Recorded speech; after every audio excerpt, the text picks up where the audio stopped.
After Oedipus, the king of Thebes, who unwittingly killed his own father and married his own mother, blinded himself with pins from his mother's dress. He cursed his two sons, Eteocles and Polynices, to divide the kingship of Thebes among themselves. In order to avoid all-out war, Eteocles and Polynices decided to rule Thebes in alternating years, switching out every year.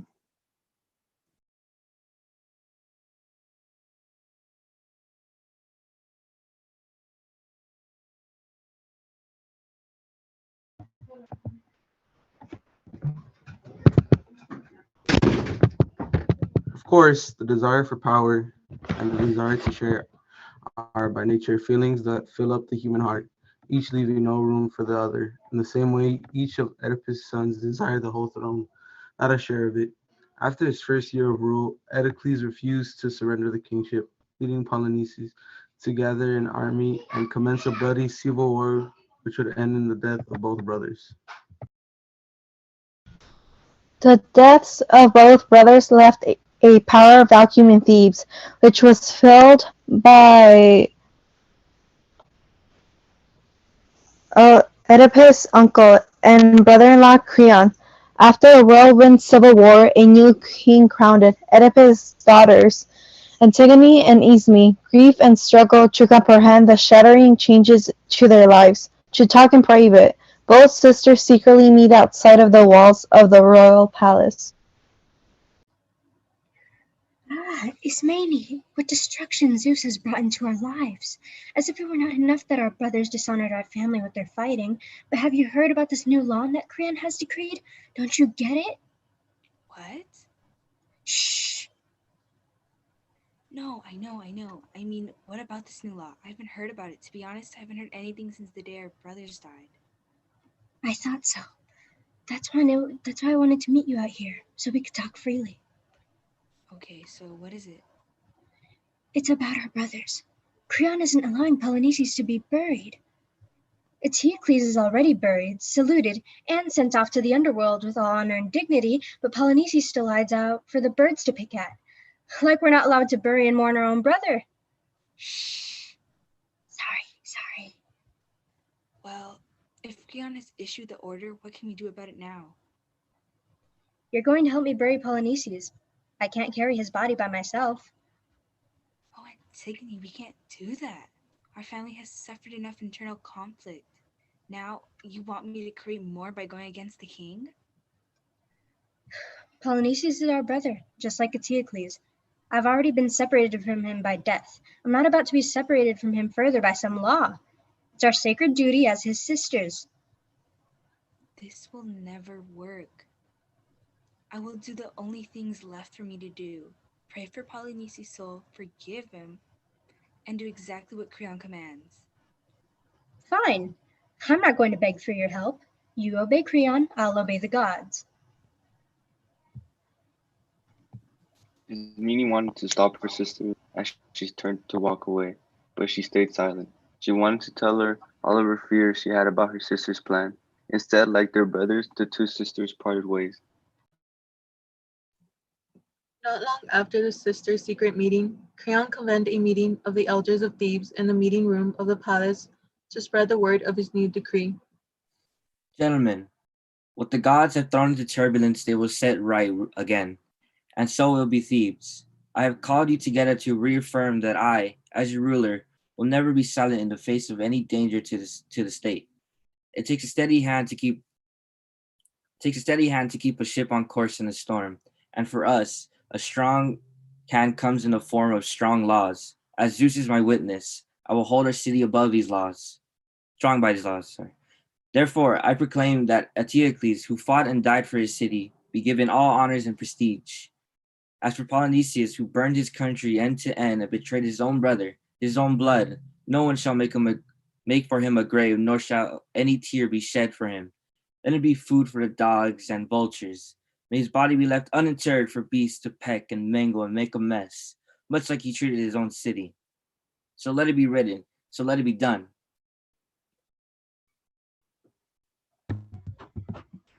The Theban elders looked around at one another, some nodding, some shaken, all silent. Just then, A guard rushed into the meeting room, panting but not exhausted. What is the meaning of this?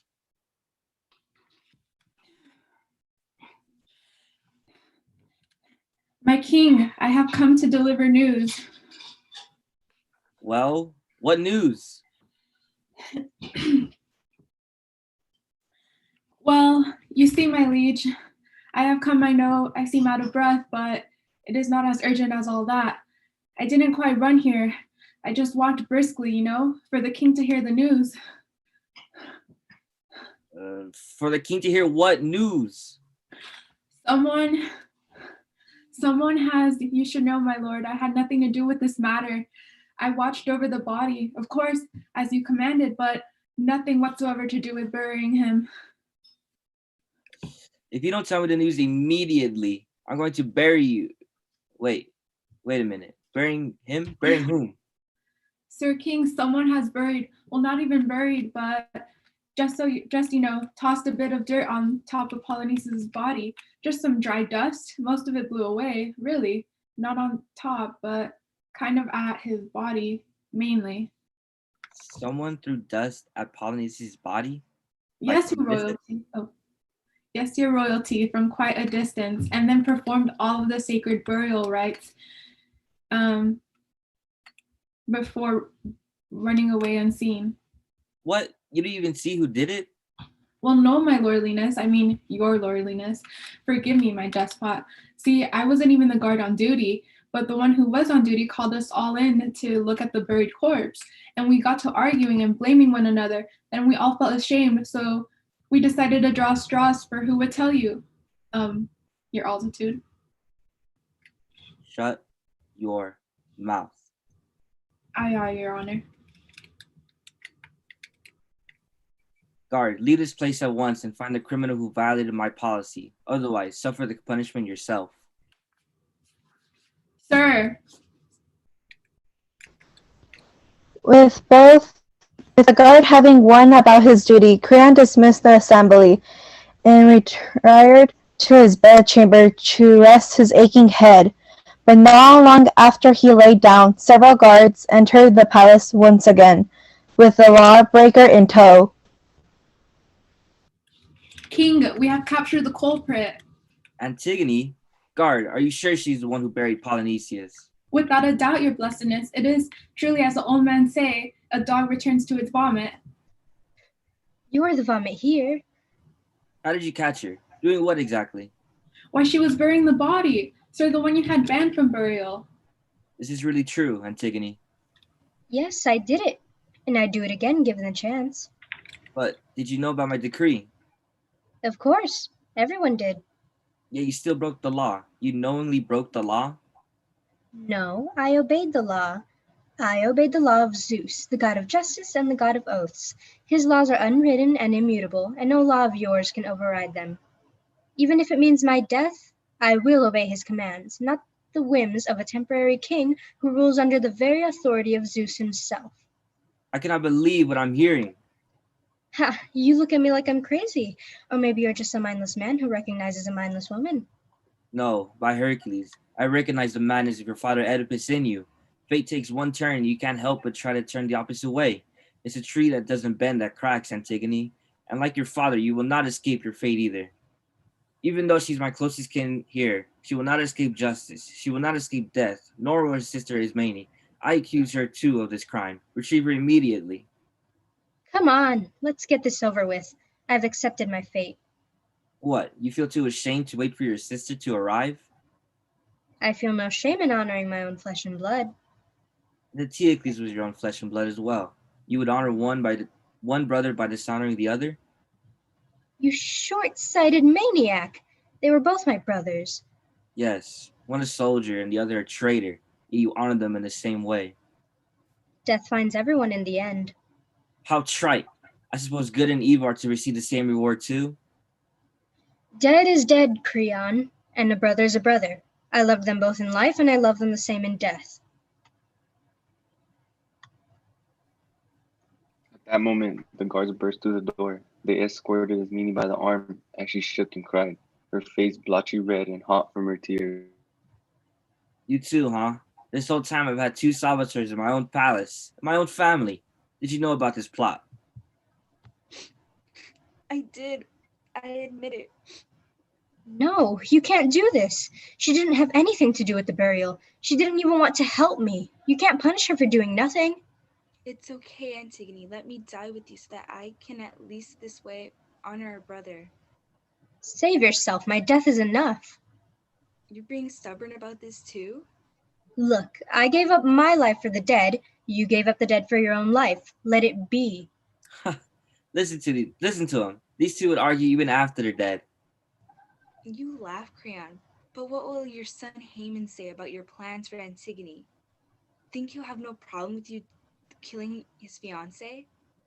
There are more fish in the sea, so to speak. My son will find another.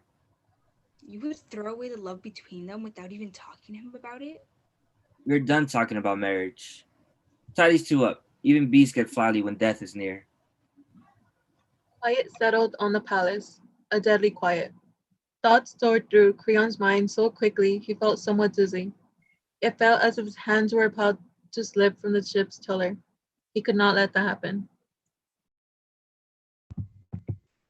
One after one, from Laius to Oedipus to Oedicles, the storm had gotten the better of the ship's captain, of Thebes' king. Creon wasn't going to let that happen again. Never again. Especially not over some girl and her stubbornness. No, Creon could look at the sky and see the clouds breaking up. He could see the daylight on the horizon. If he held his course, and of this, through the dolge of weariness and troubled thoughts, he reminded himself again and again, never let go of the tiller. Sir, Prince Haman approaches from the palace gates. Another to come and berate me, I suppose. He looks sad and heavy of heart, my lord.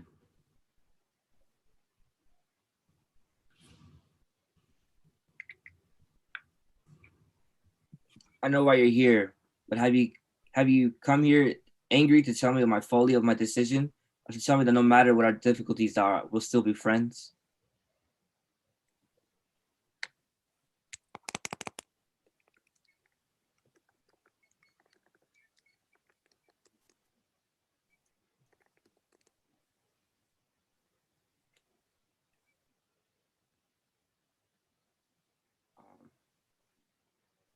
As it should be. I tell you, son, a father sometimes has to do his things his children don't like, but because he has to. Just like if you want to be a good friend to someone, sometimes you have to tell them things they won't like, but it's for their own good, you see. The situation is no different. You think I want to come between you and the woman you care for? No, of course not. But as an older man, hear me when I say having a bad woman in your house will make it icy. Don't cling to her, son. She's the only one who disobeyed my royal order, citywide. I mean, she wants to be righteous and unruly with this poor city has nothing but death, chaos, and civil war. We cannot have anarchy. Anarchy destroys homes and destroys cities, just like a storm can sink a ship. But a good captain saves a ship by weathering the storm, despite the pain and fear. Do you see what I'm saying to you, son? I know you are wise, Father, and I can hear that your message comes from love. It is also wise, however, to hear the voices of the citizens, to hear what they say about this woman. For example, while you would cast her in prison, they would cast her in bronze, making a statue in honor of her bravery. They say she did not allow a corpse to rot and be left for dogs when you did. They say her honors her relatives when you imprison yours. Haven't you listened to their complaints, Father? Having you heard your own people? You once told me that the sign of a wise man was not that he had no more to learn, but that he knew he always had more to learn. If the captain of a ship tightens all the sails in a fierce wind, he roll up the ship under. Give some slack, Father. It's the tree that bends that does not break. You are quite well spoken, son. I'm proud to see that you have been listening all these years. Even the young can show wisdom now and again. How old you are does not matter to wisdom, Father. Only action matters. So should the actions of a criminal be considered good then? Ugh, not this again. I mean, has she or has she not been caught breaking my law? Well, you are calling crime is not being caused so by the people. They're all shouting for her innocence. So it is the city who gives the orders to the king, and not the other way around? No, city belongs to one man, father. You're beginning to sound like a spiteful youth, not a king. Funny how the pot always winds up calling the kettle black. Who is really the spiteful youth here when you speak to your own father with such venom? Well, I can see you're taking her side. Father, you can't see anything. You're blind to all sense. Is that so, you insolent child? I'll give you something to see. Guards, bring that criminal out here to be killed in front of her lover. Witness death, my son. Witness justice. No, father, shall not die before my eyes, nor will yours ever see me again. Enjoy the approval of your own conscience, for it's all approval you'll get. With that, Prince Haman turned on the heel and stormed from the palace. Again, the storm returned to Creon's mind, battering his thoughts and threatening to weaken his resolve. Why was everyone in his life against him? He simply played the part of king, and everyone despised him for it, including his own family. Would Haman really never come back? Where would he even go? He's heir to the throne after all. Why would he abandon that kind of inheritance? Lightning flashed in the king's mind, and guts of anxiety howled so loudly that he could not hear himself think. His knuckles grew white from strain as he gripped the ship's tiller with desperate force. But slowly exhaustion began to melt his steadfastness. Sir, what do you want us to do with the prisoner? Let the other one go, the one who had no hand in this mess. Antigone, however, take her down to the deserted part of the cliffside where no one really goes, and secure her in the cave underground. Maybe there she'll think twice about wanting death so much. O gods, hear me. Why do you forsake me when I have done what is just and right in your sight? I pray no one may have to suffer this pain, not even my enemies. After the guards had disappeared over the hill with Antigone, King Creon sat on his throne and contemplated all that had happened. His thoughts were interrupted, though, by a consistent knocking noise.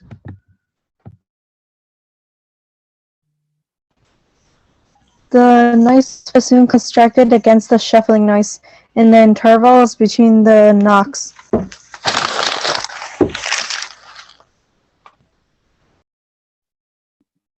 Then, in the doorway of the palace, an old man appeared. His walking stick knocked against the floor as he progressed toward the throne, and his robes dragged heavily against the floor.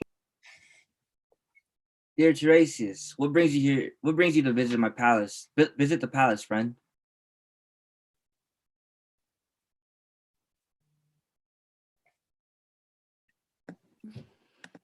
I am here, Creon, as a guide. Funny, the way that fate sends a blind man to see for the way with the man with eyes. Tiresias, some of the things you say give me the heebie-jeebies. And some of the things you have said recently have had that effect on me. Beware, Creon, you walk upon the edge of a knife. What is it, old man? What do you know?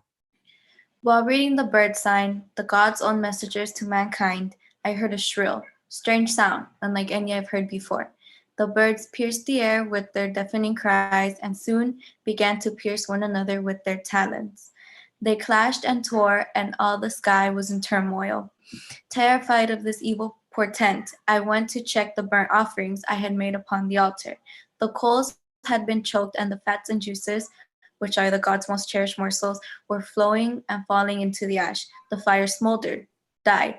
The city suffers, Creon, and it falls upon your head. The gods no longer accept their sacrifices. This cannot continue. You must give up your pride. When a man walks down the wrong path, it does not profit him to continue on the same path. He must turn back. And as soon as he does, by the God's grace, the wrong path is immediately transformed into the right one because he has corrected his way. Every single person in my city, in my life, has turned against me. You know that a man who embellishes the words of the gods will be punished the same as the man who ignores them. Creon, your obstinacy is your ruin. There is wisdom in the old saying that the tree which bends will not so easily be broken by the wind. Ha! You're not the first person I have heard these words from, old man. My son, Haman, must have visited before you came here to the palace, no doubt complaining of me. Fool! You are the one who spoke those words. You taught them to your son, now your hubris will not let you hear or heed your own teaching. The Furies and other gods of the underworld await you, Creon. They circle like carrion fowl, ready to devour your soul. I must leave now. The stink of death surrounds this place. Tiresias, come back here. Tell me more. What do the gods want? Before Creon could finish speaking, the tottering old man had disappeared from sight. He slumped back into his throne, pressing his fingertips against the pressure pounding against his temples. This is too much. The tiller has been broken. The storm continues to rage, but I am powerless against it. I must undo what has been done. Suddenly, the king leapt to his feet and swiftly ran to the gates of the palace. Guards, slaves, come with me and bring shovels. We have to bury Polynices as soon as possible. The king and his attendants left the palace grounds, shovel in hand, and soon disappeared into the horizon. It wasn't until later Eurydice, Creon's wife and queen of Thebes, could see a long figure making his way towards the palace. You there! Where is my husband the king? I was told he was hurrying to the battlefield where Polynices' body lies rotting. Is he still there? What has happened? My queen, there is no way to soften the truth. As hard as it iron, yet it possesses a ring that is undeniable when heard. I followed your husband, Creon, to the hill where Polynices' body was laid, ravaged by dogs. We played, we creamed, we blessed, and we buried. But once we finished our ceremony, a faint cry was heard from coming the hills above nearby. We followed the sound. We realized this was in the cave which the guards had imprisoned Antigone by the king's command. Imprison her in a cave? What on earth has possessed him to do such a thing? The poor girl is so young without a husband or any children. She hardly begun to live life. In fact, she has already finished living this life, my queen. When the king and I entered, we found out that Antigone had hanged herself with a bolt of cloth from her own dress. Haman was there as well. The queen's eyes widened. He was trying to get Antigone down, holding her by the waist and crying for his bride to be when we found him. Creon tried to calm him and call him to come outside the cave, but Haman at once turned on the king with a blade in hand. He stabbed at Creon but just missed, and I stepped in front of the king to protect him. This drove Haman mad. I mean, his eyes were wild, and he turned the blade on himself, my lady, right in front of us. At that moment, Creon came into the room, holding the pale, limp body of Haman in his arms. The queen staggered back slightly, her right hand covering her mouth in shock. She began to shake as her attendants led her by the elbow from the room. What have I done? Why are the gods so cruel? My son, young and dead and all because of my foolishness. Creon draped his son's dead body across the armrest of the royal throne and looked at him for a few silent moments. There, the royal house of Cadmus and Laius and Oedipus and Creon came to an end. No marriage would be celebrated. No grandchildren would fill the palace with their sounds, their shouts, and their cries. King? Startled, the king raised his eyes and found the source of the voice. Yes, what? Having no decency for a man mourning his lost son. Your wife is dead. She only killed herself in her bedchamber. Creon shut his eyes as hard as he could. She had a knife, sir. Not big, but enough. Creon had always known that he needed to be strong to be king. He never intended to rule with an iron hand, but how else to keep control of the ship? A ruler who let the rudder and the tiller get away from him, get out of hand. Well, he was no ruler, but that iron hand became an iron heart, and when all else was crumbling around him, when his entire ship was coming apart, board by board, Creon, the captain and king, stood stalwart and still, even as he sank.